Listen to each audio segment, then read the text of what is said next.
our topic is about big data analytics, trying to convert first-time shoppers to repeat shoppers, right? So I think big data is a very so-called, I think, misused term, so to speak. And I think when we were just having our discussion, the whole idea was that it's not about big data, but it's more about intelligent data. So I think everybody agrees that that's where we are at today.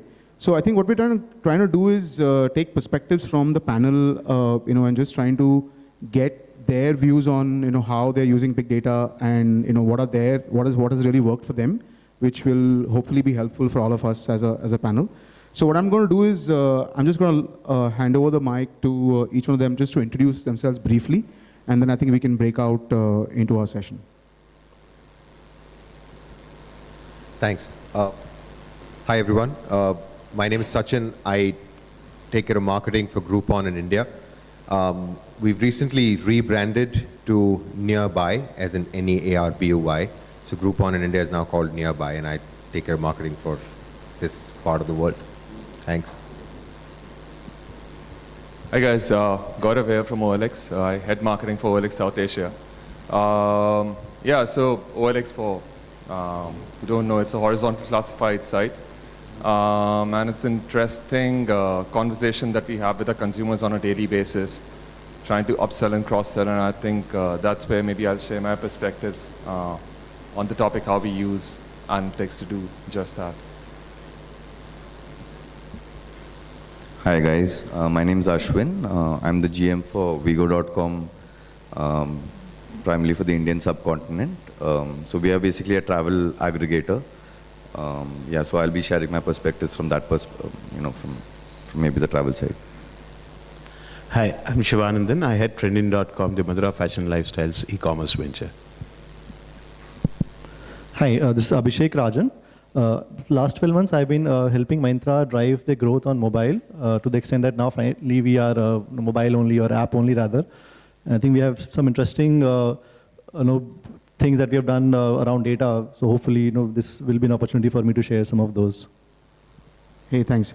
So, one of the things I just wanted you guys to just talk us through a little bit is in terms of, is the analytics piece very relevant, in your organization? I mean, is it more to do with just data or a set of people who drive that? And, what is the level of adoption, or what are the challenges that you guys have faced in actually, using analytics to be able to drive, decision making? So I think being a global organization and looking at a segment that literally was created by us, it was never easy to really define what are the key vital stats that we want to look at, and it always kept evolving. When we started off back in 2008, I think it was more important to get users onto the platform. As we grew into multiple countries, it became more important to ensure that consumers are coming back for more.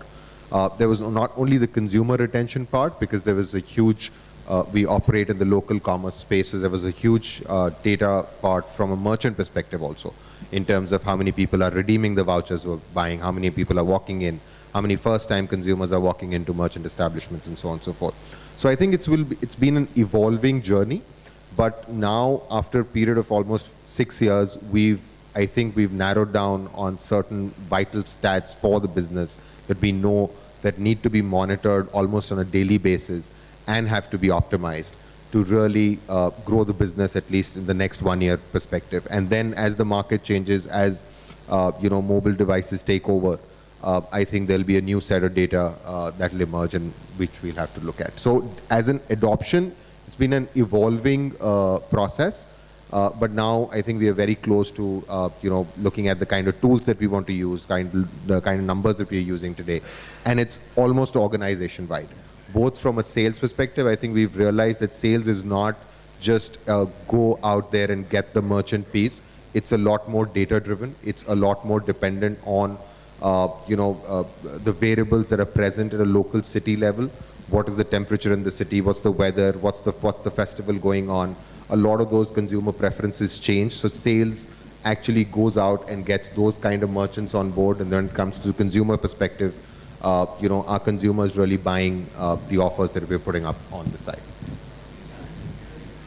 So in terms of challenges, yes, one was this continuous evolution where you started looking at certain data points and then you realized that, either the consumer preferences are changing or you're not able to get hold of certain business metrics because, so to give you an example, I think at one point of time, we were extremely focused on, getting repeat consumers. What we were not focusing on is the data point where when the consumer is buying a voucher on Groupon, what is the time lag between the purchase and the consumption?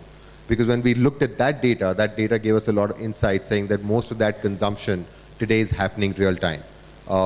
Earlier, there was a time lag of almost a week. Now it's, 70% of that consumption happens within the first 3 days. So those are the data points that, we're continuously evolving and getting into. So Vijay, I'll just maybe touch upon the challenges part first, and with that I'll explain our appetite or our understanding of analytics for ourselves. We are a horizontal classifieds, right? We are an industry without an offline parent. If you look at OTAs, you had travel agents, like all Flipkart, Myntra, Jabong. You had people selling stuff from stores and all. In our industry, there was no offline parent for us to gain knowledge from. There was no, we weren't selling and buying secondhand goods people to people, right? That's one challenge.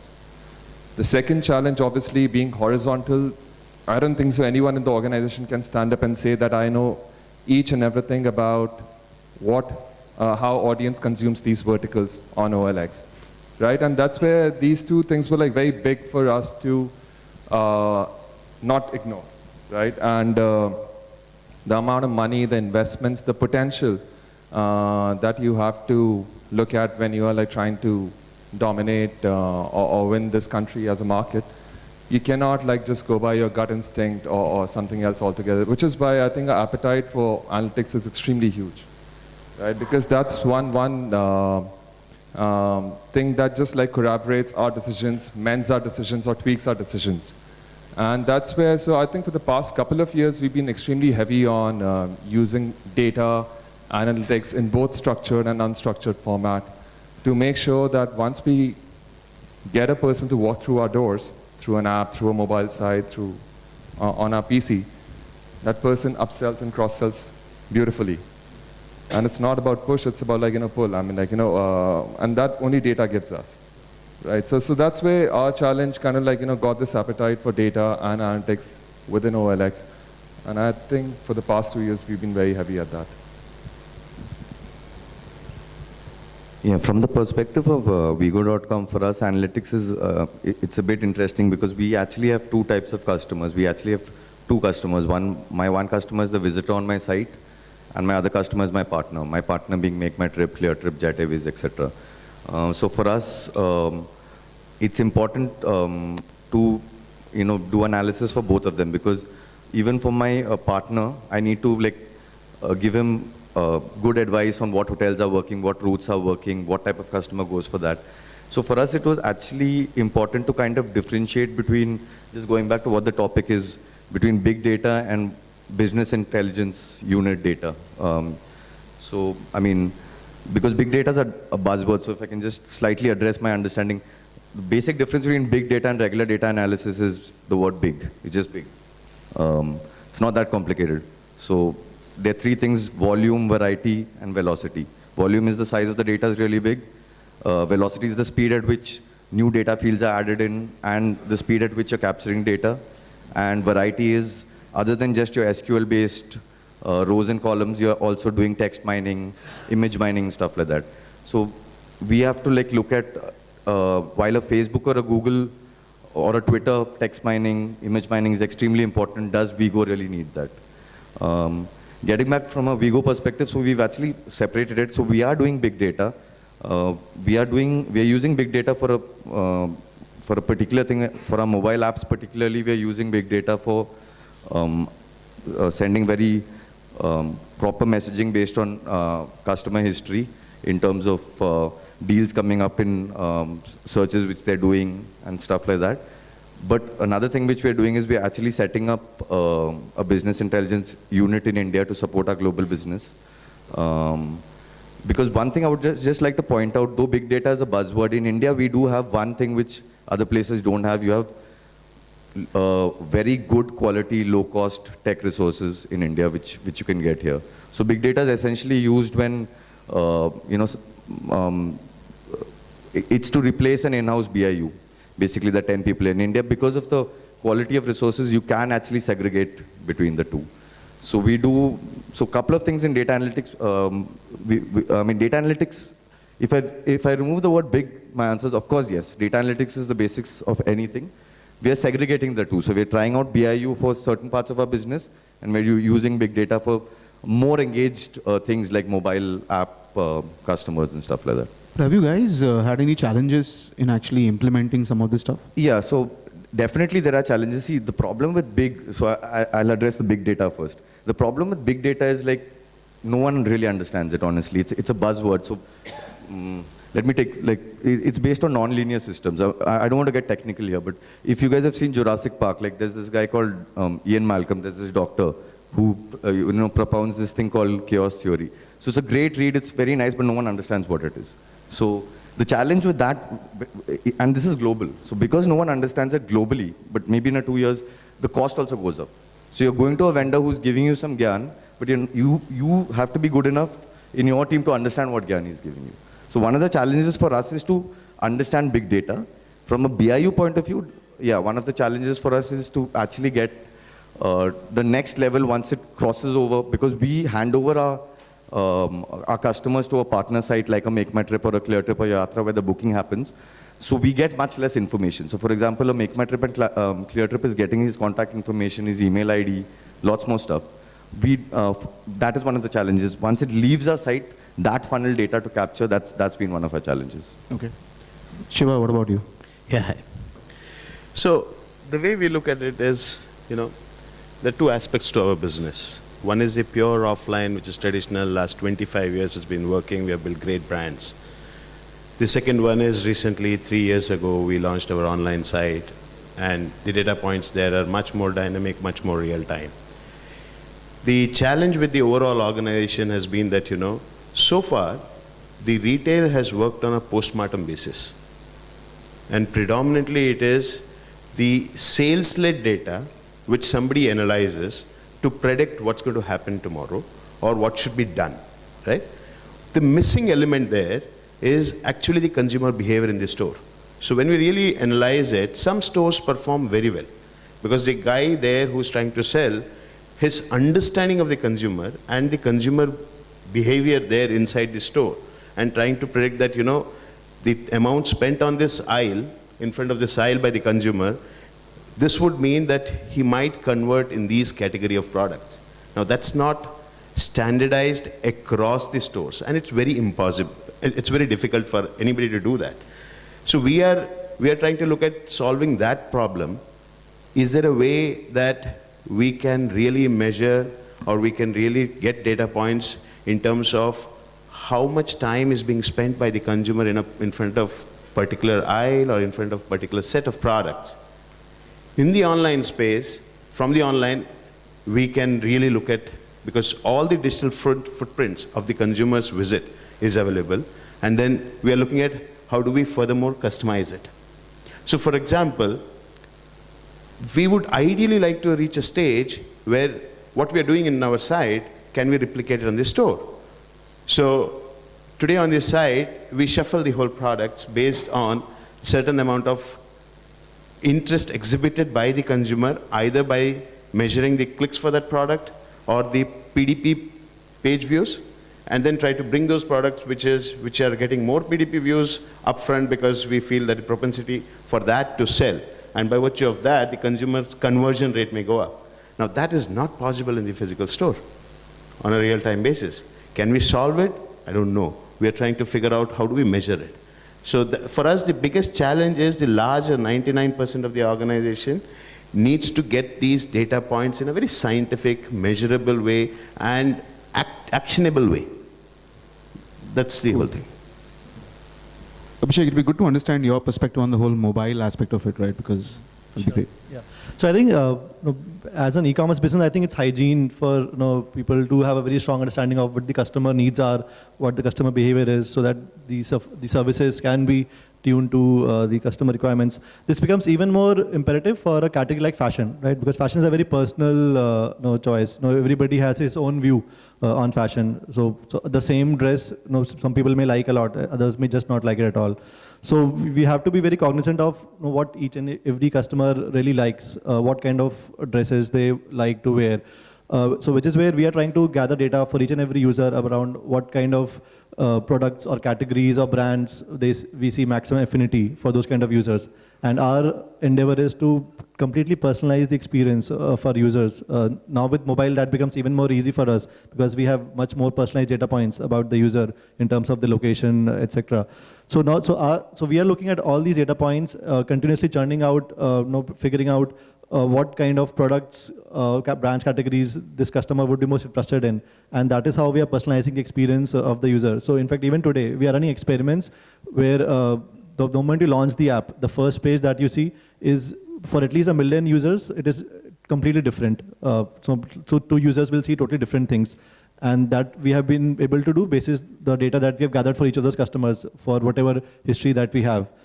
So that's something that we are doing ongoing basis, and we have seen healthy results. So we've seen whenever we have pushed some experiences more personalized, we have seen higher conversion rates, we have seen higher stickiness for those customers, be it around shopping or be it around consumption of content.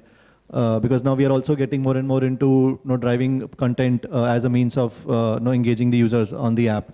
And there again, we are applying the same logic of personalization because even the content preferences are very different across users. So we are seeing very healthy results so far of all the experiments that we have done. And we feel that I think we need to do more on that, but I think we are able to make good progress in the approach that we have followed so far. So Abhishek, I think I'll just spend a little bit time with you before we move to the next point. I think while mobile, we all agree, allows you to capture a lot more data today, what are the challenges you're facing in terms of, where do you go towards, trying to keep on getting more data? Because there will be a few challenges that you're facing. So what does an organization like yours, which has a complete mobile approach, what are the challenges you're facing in terms of getting into the whole big data approach? Are there any challenges you guys are facing? Yes, I think there are a bunch of, so in fact, I think at the most basic level, the base challenge is for us to ensure that we are able to collect all the data points that we require, right? So right now we are still trying to figure out, are there any more data points that we're not collecting at this point in time, which we should collect to understand what the consumer really likes. Secondly, ensuring that any new feature or any new experience that we release, we are doing the instrumentation so that we are able to get the data for the usage of those features. So I think as we are moving rapidly on mobile, we are also trying to discover new areas where we can do instrumentation and gather more data about those users, about those particular behaviors. So I think it's been a constant learning for us as well, as we are moving on the mobile journey. But we feel the advantage that we have is that now that we are focusing only on app, we are able to perhaps go deeper into these areas and unearth more such kind of new ideas that we can use and then implement and kind of get that advantage over the others. Great. So I think another thing that we want to sort of dive into is in terms of, what is driving, primarily to address the main topic, what is driving the frequency of engagement, within your organizations in terms of, how do you decide how frequent is frequent, and how frequent is irritating? So, it's a thin line, but how are you guys going about the journey and, reaching out to your consumer base once you have that data with you, right? So I think one of the realizations that we had was when we started out back in 2008, and we were all about deals, right? So at that point of time, the awesomeness of a deal was directly related to the percentage discount. Today, everybody's offering deals. I mean, you look at any e-commerce platform, you go offline, everybody's offering deals. So the percentage discount is really not the driver, it's the relevance. And when you go down to relevance, especially in the mobile world, you can actually go berserk because you say that, if I'm having offers on spa, restaurants, everything, the moment a consumer enters a zone which has a high density of restaurants, should I send him a notification? Should I send him an email? We at one point in time, we were called an email marketing company because we used to send these huge number of emails. So the way we think about it is a fairly simple phenomenon that as an individual, what is the number of notifications that I'd like to get in a day, whether it's email, SMS, or mobile notification. And we're kind of putting in a central fatigue engine, which really restricts the number of touch points that we go out with to a consumer. We give him more options in the future to sign up for more notifications, depending on, can we really personalize your experience? So we want to get to a future where we can really predict that this individual today needs a haircut because he got a haircut bought on nearby at this point in time, but there are limitations. And that's where, but right now we're going with a fairly simple approach. As an individual, how many notifications or touch points I would need from a brand that I use X times in a week or X times in a month. So that's a very, very simple process, and we're just putting in a central fatigue engine that kind of defines that. So which again, coming back to the horizontal nature of our business, right? Very mass platform. People sell Harley Davidsons on our platform. People sell 200 rupee Nokia snake wala phones also on our platform, right? So to actually understand the consumer as one homogeneous block would be detrimental for our platform or the value that it brings to the customer. So I was reading upon some articles some time back, and this is like very dated, right? So it's not recent, this is like from early 2000s. Verizon, huge telco in US. At that time, there were about 30 million subscribers with a churn rate of about 2.5% every month. Yeah, they were spending close to $200 to $250 to get just the replacement user. If I'm like letting go of this 2.5% out on a monthly basis, just to get that 2.5, I'm like getting about like $200, $250 per user. So on an annual basis, just to maintain where you were maybe last 31st December, they were spending about $380 to $400 million just to be at an even keel. And from there, I'm like, if you just like draw parallels, I'm like, what you need to do with touch points and recency and frequency, I'm like, just like leads you to think. From there, if you just draw, we use a model called lifetime value. Yeah. As I said, horizontal, so you can get a person through a category, cross-sell, upsell in other categories, and make that person like really derive value of this platform. And that's where I think your question about frequency becomes really, really relevant. And I'll just maybe add a couple of more things. I'm like, the whole RFM model, right? Recency, frequency, and monetary value of that particular transaction on which you're basing your next step becomes very important. For us to talk to a person who's only sticking the car vertical, I'm like on a daily basis, is gonna piss off that person, like humongously. But a person who's coming back again and again in different categories, that's where frequency becomes a little bit more flexible for us. Yeah. We are we are not like, to the tune of Myntra, but about 85% of our traffic comes from mobile. And mobile, I'm like, enough has been spoken, but it's a very immersive medium, and that's where our touch points really come to life. Yeah, and it all depends on what are we trying to do. Are we trying to cross-sell a person who sold a mobile phone to go into furniture? What's his life stage, and so on and so forth. So a lot of like data has kind of come into this whole model, and that's where this whole RFM model like comes into being. Maybe I just get, if I'm not going from car vertical to say baby's clothes vertical, maybe I'll just get a couple of mentions in a month from OLX, but vice versa depending on the categories and so on and so forth. Yeah, Vijay, to get to your question on frequency, I completely agree with Gaurav. Like, you cannot, the purpose of analytics is not to have one answer to that. That's the purpose of doing analytics. The purpose of analytics is to actually segment your customers and figure out what customer needs it at what frequency. So one of the things which we all want to achieve is sending the right, right message to the right customer at the right time. So taking a very, very simplistic example of a guy is searching from Delhi to Bangkok flight. I know it's a very basic example. At the right time, you want to tell him, do you want to transfer from Bangkok to your hotel? Do you want to book a hotel in Bangkok when you're flying to Bangkok? Sure. So that's a very, very simplistic example.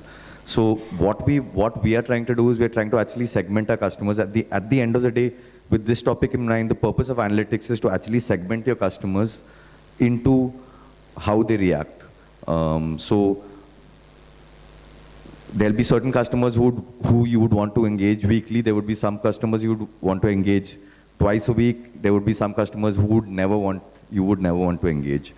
So that is a challenge which everyone faces. Also, another thing is it's important, not to get into the mentality of, analysis paralysis. It depends on the scale at which your business is in, because the first thing that actually gets a first-time shopper to a repeat shopper is your product or your service. That is the first thing. Just getting down to basics. What becomes a challenge is, as industries evolve, all the market leaders become commodities, and it's tough to differentiate between them. And then how good your analytics comes into the game. I'm just taking the example of another sector. I've worked in the insurance sector, and Radhika and Shashank being here, I thought I can just say, so the calls that you get from your Airtel guys saying, pay your bill, or from your insurance guys saying, repay your this thing, it's very scientific. They've actually, hopefully, I hope all the companies are doing that, okay. But basically they've actually segmented each and every customer based on certain things in their background, like their demogs, the product they bought, which city they bought it from, what quality advisor they bought it from. Based on that, the probability of his paying. And if the probability is high of his paying, they may not even call him. If the probability is low, so it's a question of probability of him paying and what's the right time. So they actually do experiments on, I call this set of people after 1 week. I call this set of people after 2 weeks. So it's all about design of experiments using analytics. So to answer your question, there's no fixed answer. Every customer is different, and it's about segmenting them into maybe 5 or 6 segments and then deciding your engagement strategy. Thanks. So I think, I would like to take you through how it works within our organization. And specific to, each strategy, the way they engage with their consumers is different from brand to brand as well. Basic premise is we want them to come back and shop again. There is nothing else. The objective is that, right? So for example, Peter England approaches only through SMSs. That's because their audience is younger, right? So that's how at a brand level they have defined. Louis Philippe touches them with 2 aspects. One is a personalized mailers, which is physical invites for specific events, and then through the regular emailers. It is also because they are constrained by their ability to react dynamically. Because as you were mentioning that most of the times it's, analysis happens after a certain period of time. So after a month, they analyze that, whether my CRM database, how many people came back to my store this month, how many didn't come back, and then they try to approach them, right? So most of the times, their communication need not necessarily be very relevant from a consumer point of view at that point in time, right? From an online perspective, it's slightly more dynamic for us because we are able to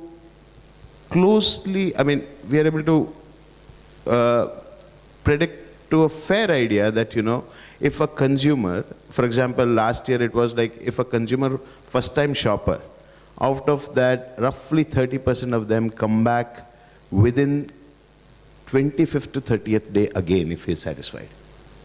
Right? Now, if he doesn't come back, then we trigger certain amount of communication. It's either through email. So the first case is blast them with everything. Because we don't have that segmentation. One is the base at which we are playing. If we do not have that kind of large base wherein we can clearly segment them into a bucket based on the clusters what we have created, then it becomes very difficult, right? So when you're playing in a small base, then you start cluttering them with email, SMS, and if he's already on the mobile, then push. Since our mobile app launch, what we have understood is that the mobile guy is more comfortable with push. The guys who have downloaded our app, their open rates of the email has dropped drastically. I'm sure, I don't know whether you would be validating that So you're data or saying not. notifications is working better Notifications for you works than better with email? them. Okay. Right? So now we are at a stage where we have over the last 3 years, we have understood that, there is a certain cluster of consumers who are more specifically to react positively to an email, some to SMS. With the mobile app, we have those two go out of the windows, Got it. right? So that's how we are trying to work on improving the conversion or repeat. Abhishek, what about you? Yeah, so surely I think notifications are much more effective than SMS emailers, and yeah. So yeah, that's there. So for us, like fashion as a category, it's very impulse driven, right? So it's not something that you will know that I have to buy something once every week. So there's no set pattern or frequency around it. Like some people derive pleasure from window shopping, right? So you may not be doing window shopping for a mobile phone or a pen drive, but you would love to do it for a dress or for apparel or footwear, right? So we have a lot of consumers who will want to come and browse, just to kill time or just to get more inspiration or just to explore what's new, what's trending. So for us, more than the frequency, it's the relevancy that really matters most, right? So if we are doing any communication to our customer, be it an emailer or be it a SMS or be a push notification, how relevant the content of that communication is to the customer is perhaps most important, right? If somebody, we know that he's a runner, he likes sports category, he browses shoes often. So, and let's say if you have some interesting content from Puma, or if you have some new product launches coming from, let's say, Nike, so maybe he's the guy who would be more interested in that than perhaps in some ethnic wear sale, which he may not be interested at all. So I think that's where kind of we try to, as I think most of the panelists have mentioned, so kind of segmenting the users, trying to understand what are the areas of interest, and then communicating with them accordingly. And we also look at how are they responding to those communications. Some customers may just ignore a lot of those communications, right? So we know perhaps they are not the ones who want to be excited about content every day. So maybe then, maybe a week or later is a much better time for us to reach out to them. There are some guys who respond to it almost every day. So every day if we send something interesting, they are happy to open the mailer or notification and then consume that content. So we know that there is an appetite among those users to consume that kind of content.